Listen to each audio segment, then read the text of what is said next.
Damos la bienvenida aquí en Esferas de Poder al eminente neurocirujano dominicano, doctor José Joaquín Puello Herrera.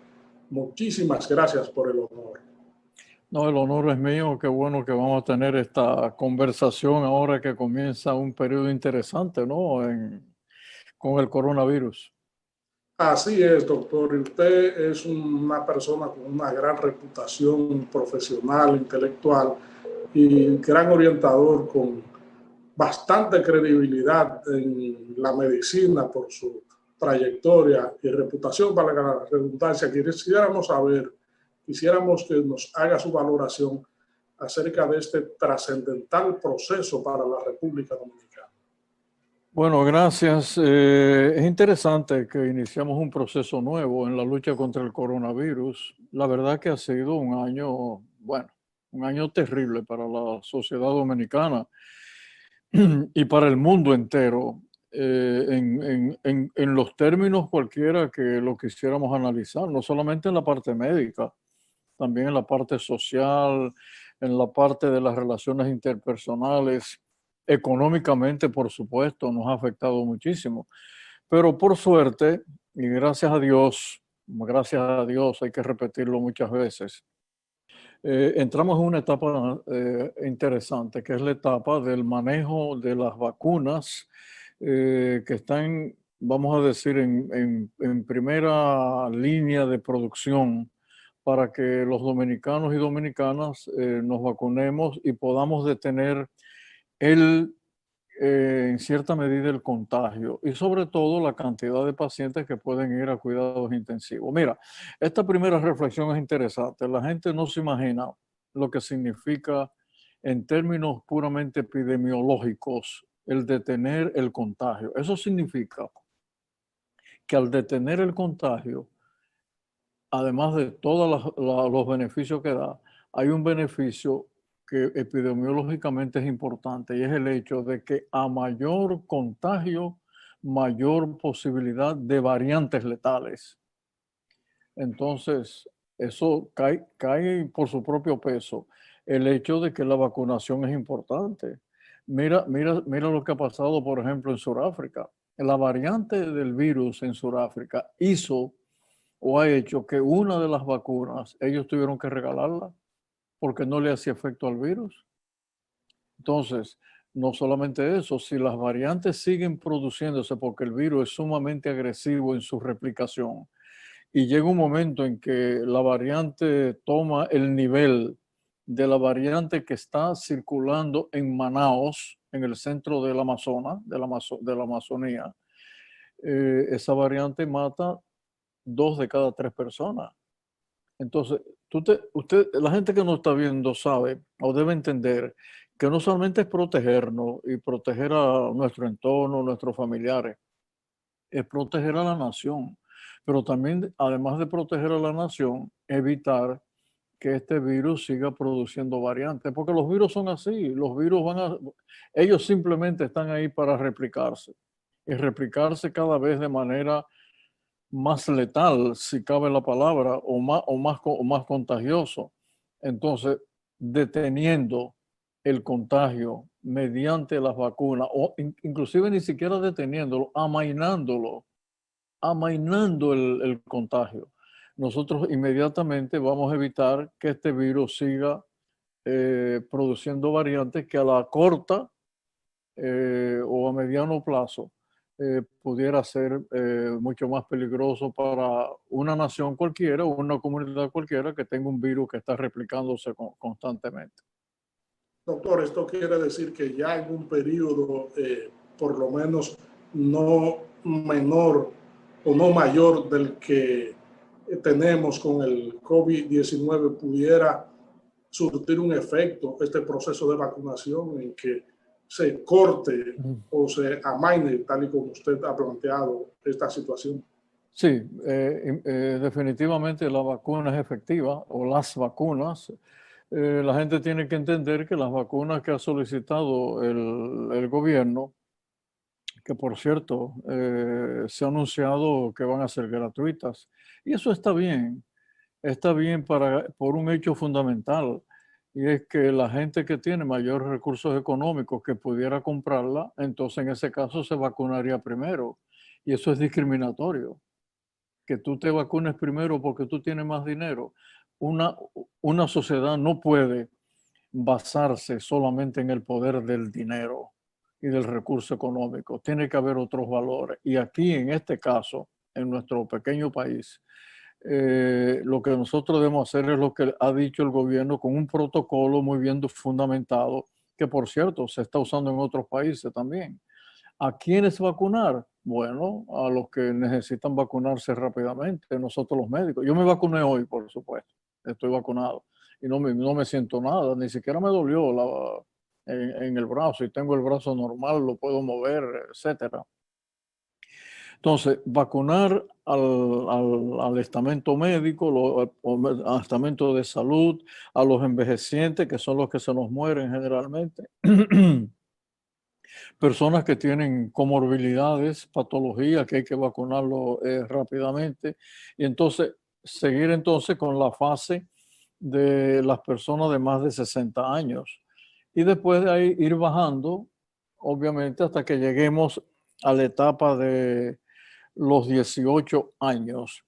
Tú preguntarás por qué no se van a vacunar esos jóvenes ahora por debajo de 18 años, porque nosotros sabemos que la transmisión es muy poco, es corta en ellos y no, generalmente no se enferman, y porque ellos no son un agente de transmisión importante, como es por ejemplo un obrero que está trabajando en una fábrica, un muchacho joven que está trabajando en un mercado, en el medio de gente que anda sin mascarilla, o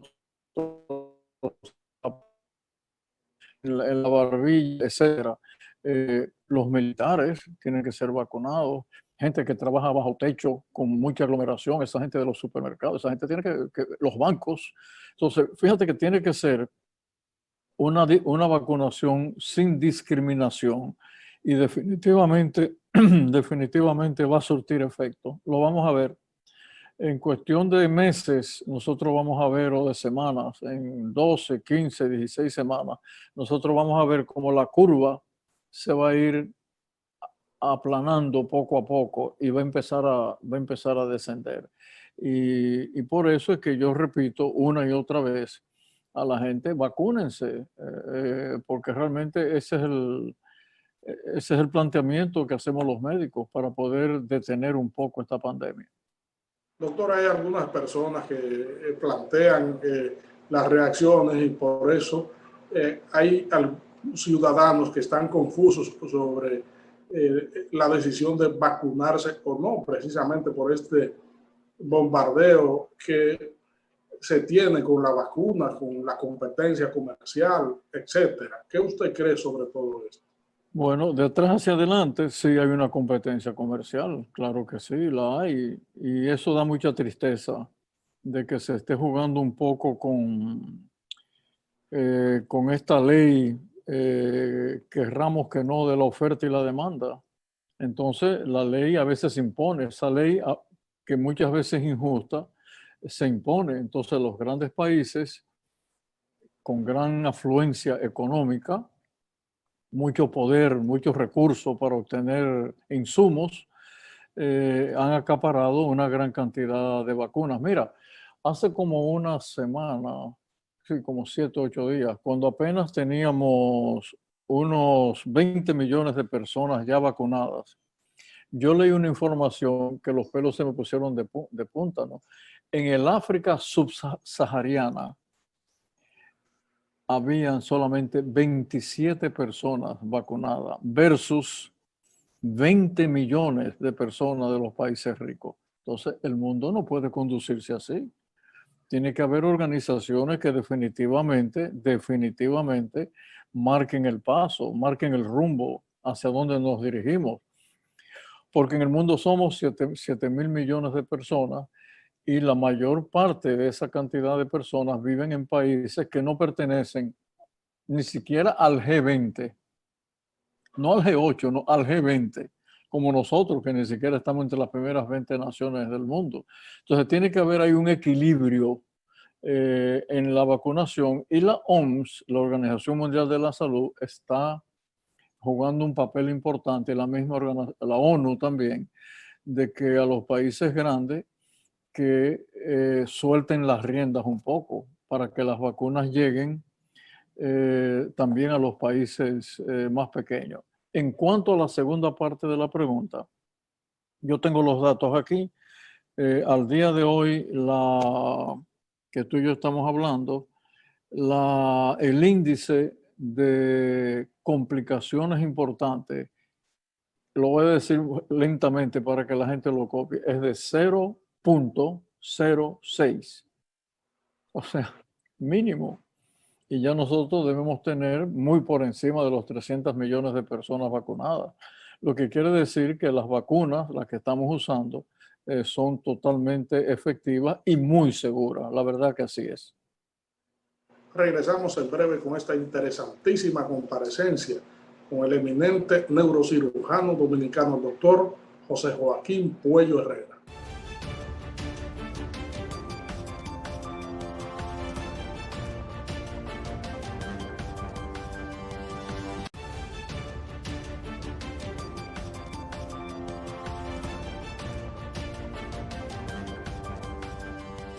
Estamos conversando aquí en Esferas del Poder con el reputado neurocirujano dominicano, el doctor José Joaquín Puello Herrera. Doctor, con relación al proceso de vacunación aquí en el país, ¿qué usted cree que debe hacerse con respecto a la concientización sobre la efectividad del mismo? Porque como abordábamos en el segmento anterior, hay una cadena de informaciones que siembran confusión entre las personas que deben vacunarse y sobre la efectividad y las reacciones que genere el proceso de inoculación. Mira, ahí hay dos temas en uno. El primer tema tiene que ver con la responsabilidad de los medios de comunicación, porque no basta solamente ¿cómo se llama?, la publicidad del gobierno, de las autoridades sanitarias. También la gente que como tú y tantos buenos comunicadores y están en nuestros hogares de manera continua, es repetir una y otra vez el beneficio de la vacunación. Ahora bien, el segundo punto que tiene que ir adosado a este es el siguiente. No es repetir por repetir, es repetir de acuerdo al conocimiento científico. En medicina, hoy día nosotros decimos que nada debe repetirse al gran público a menos que tenga una base científica demostrada. Lo que quiere decir que cuando nosotros los médicos hablamos es con base. O sea, si tú me preguntas, por preguntarme, bueno, y de todas esas vacunas que hay, ¿cuál usted cree que es la mejor? Entonces yo te voy a responder con lo que recibimos nosotros los médicos, que por cierto, las noticias del coronavirus entra en las aplicaciones que tenemos los médicos en los teléfonos celulares. Agárrate para que no te caigas. Cada 3 segundos llega una noticia. 3 segundos. En lo que tú y yo hemos estado hablando han entrado docenas de información médica, información fidedigna. ¿De quién? Bueno, de la OMS, de las grandes revistas médicas, de los grandes laboratorios, de las universidades de muchísimo prestigio. Aquí en América, señores, tenemos un seguimiento increíble de la gente, allá en Baltimore, de la gente de Johns Hopkins. O sea, y uno cuando recibe esa información, o tú recibes información del Instituto Nacional de Salud de Francia, o el Instituto Pasteur, o recibes información del grupo Cochrane de Europa, tú estás recibiendo información fidedigna, o sea, información que ha sido probada. Entonces, la gente lo que tiene que tener es mucho cuidado y sobre todo que una cosa buena como son las redes sociales a veces se pueden convertir en un eje distorsionador de las noticias, lo que se ha llamado en inglés los fake news, las noticias falsas. Entonces hay que tener mucho cuidado y obviamente repetir las cosas que tenemos pruebas, o sea, que las vemos aquí y analizamos las pruebas y han sido estudiadas y replicadas, porque cada vez que sale una información médica, esa información tiene que ser replicada por otro grupo médico que no tenga ninguna conexión con el que dio la primera información. Entonces, de eso se trata y, y que el gran público esté pendiente a lo que decimos los médicos con certeza, ¿no?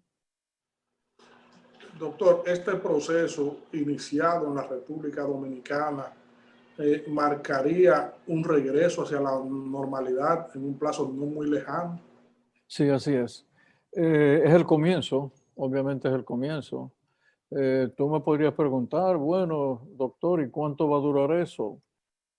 Bueno, yo entiendo que va a depender mucho del ritmo de vacunación, va a depender mucho de la actitud de las personas que acudan a los centros de vacunación cuando se les llame, va a depender de que respetemos las fases, que nadie quiera pasarle a otro.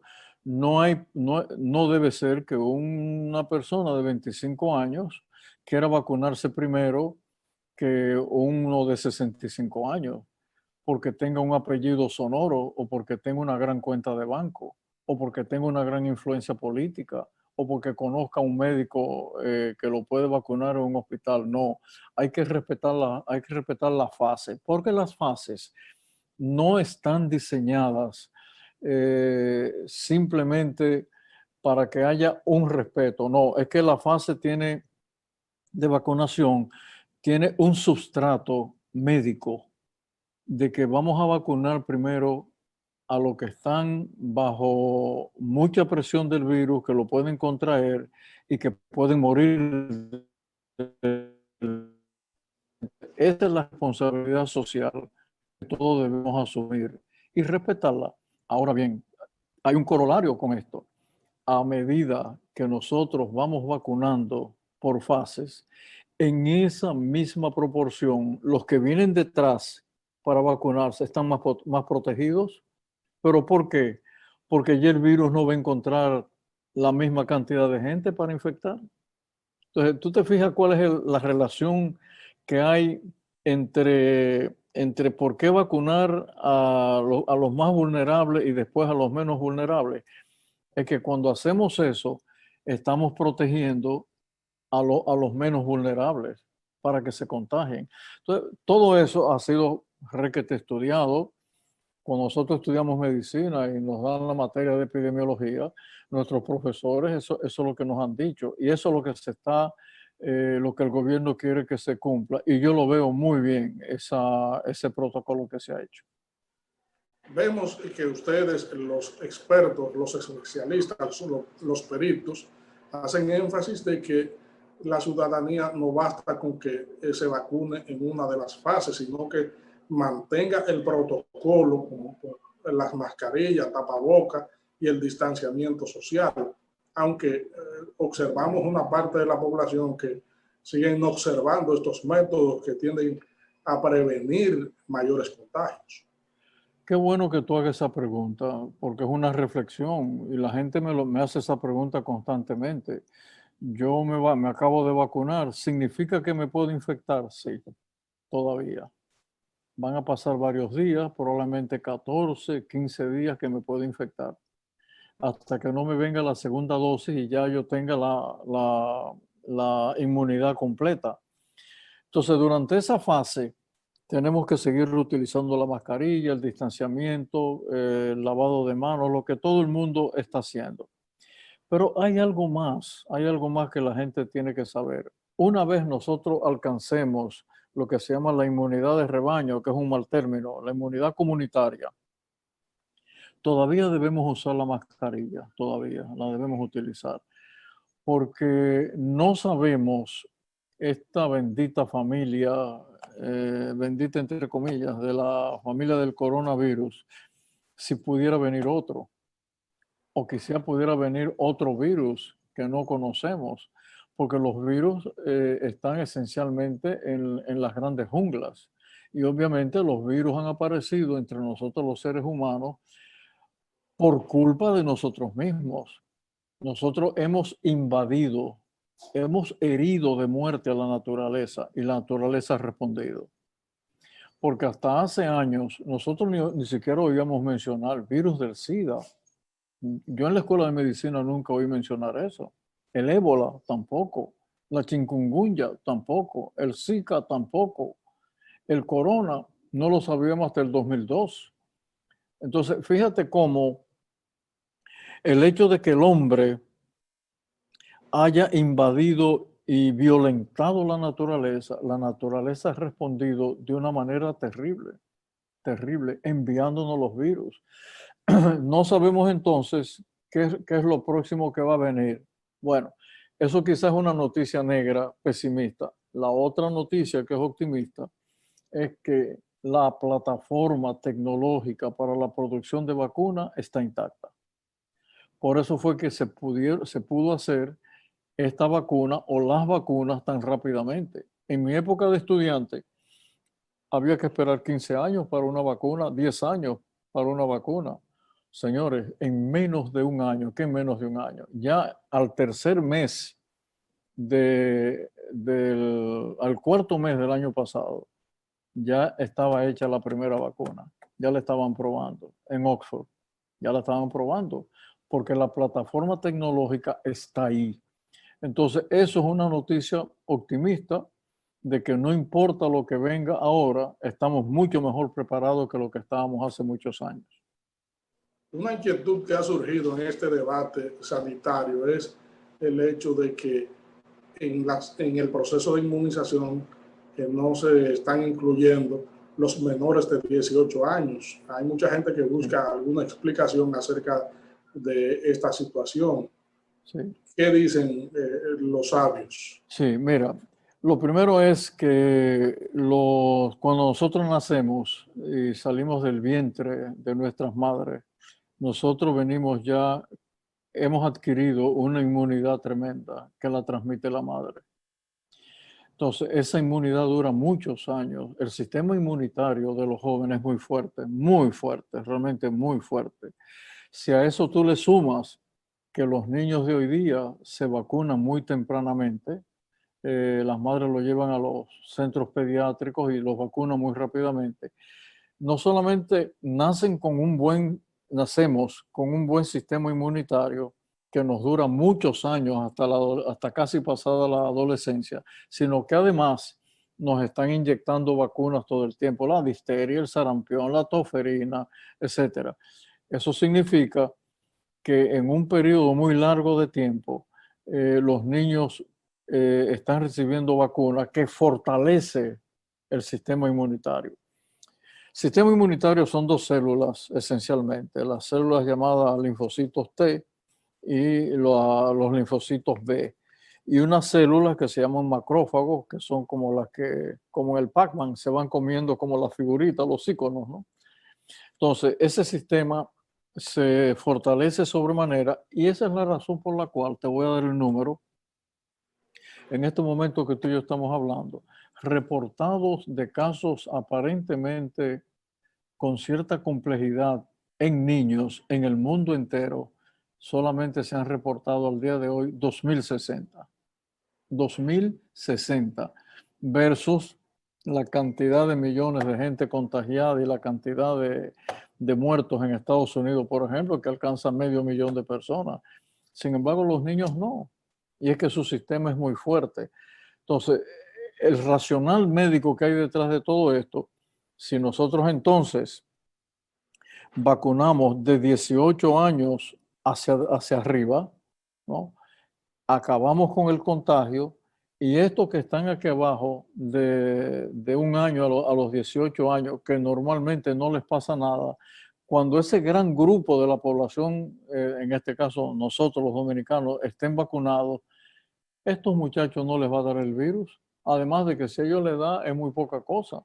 Entonces, fíjate que eso también tiene una lectura económica, en el sentido de que entonces nosotros debemos invertir los recursos necesarios para vacunar de 18 años para arriba y luego, más adelante, cuando los meses pasen, cuando vengan los reportes médicos, los reportes investigativos de la gente que se ha vacunado, de los 5.000 millones de gente que se van a vacunar, cuando esos reportes retornen a los centros de investigación, ahí vamos a saber exactamente si nosotros debemos vacunar a los niños o no. Mientras tanto, nos ocupamos de detener el contagio, porque estos hasta los 18 años, ellos toleran muy bien el contagio. Ahora bien, muchos de esos jóvenes están en edad escolar. Entonces, aquí viene un tema. Debemos entonces vacunar ¿a quién? A los maestros y a los padres, porque el padre es el que puede contagiar al niño y el maestro también. El maestro puede contagiar al niño al padre. Si tú rompes esa cadena, obviamente que rompe la cadena principal de la transmisión del virus. Doctor, un mensaje final, una exhortación final a la población. No, la exhortación final es lo que he dicho, vamos a vacunarnos, ya los médicos estamos vacunados, no nos ha pasado nada, la vacuna es efectiva. Pienso que el gobierno ha hecho una gran inversión junto con algunos líderes del empresariado que han aportado. Y saber y pensar, y la verdad que lo digo con toda humildad, que la gente que nos está viendo a ti y a mí en este momento piense que no solamente es protegerse uno, no solamente proteger a nuestros abuelos, a nuestros hijos, a nuestros amigos, a nuestro entorno laboral. Señores, es proteger a la nación. La vacunación, cuando tú analizas y sacas la última gotica de ese análisis, te das cuenta que la vacunación protege a la nación, porque va a proteger también el nicho económico, que entonces hay que vacunarse. Y yo creo que es un deber ciudadano, es un deber. La verdad que lo digo con toda humildad, pero con toda conciencia de que vacúnense, es un deber nacional, es un deber de supervivencia de la nación dominicana. Y así es como nosotros tenemos que verla. No solamente por la salud, es por la nación. Y yo creo que yo quisiera utilizar una frase, ¿no? El vacunarse significa demostrar un gran amor por la República Dominicana. Doctor, agradecemos que usted siempre acceda a esta tribuna para orientar a la población con toda la autoridad profesional y moral que tiene un reputado médico como usted. Espera este poder, se siente más que privilegiado por esa comparecencia, estas orientaciones, servir de canal para orientar a la población.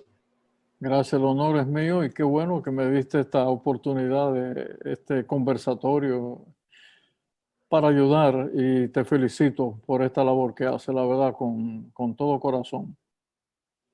Gracias a usted y a ustedes, amigos televidentes, por habernos acompañado en esta interesantísima comparecencia con el reputado neurocirujano dominicano, el doctor José Joaquín Puello Herrera. Proseguimos con nuestro contenido.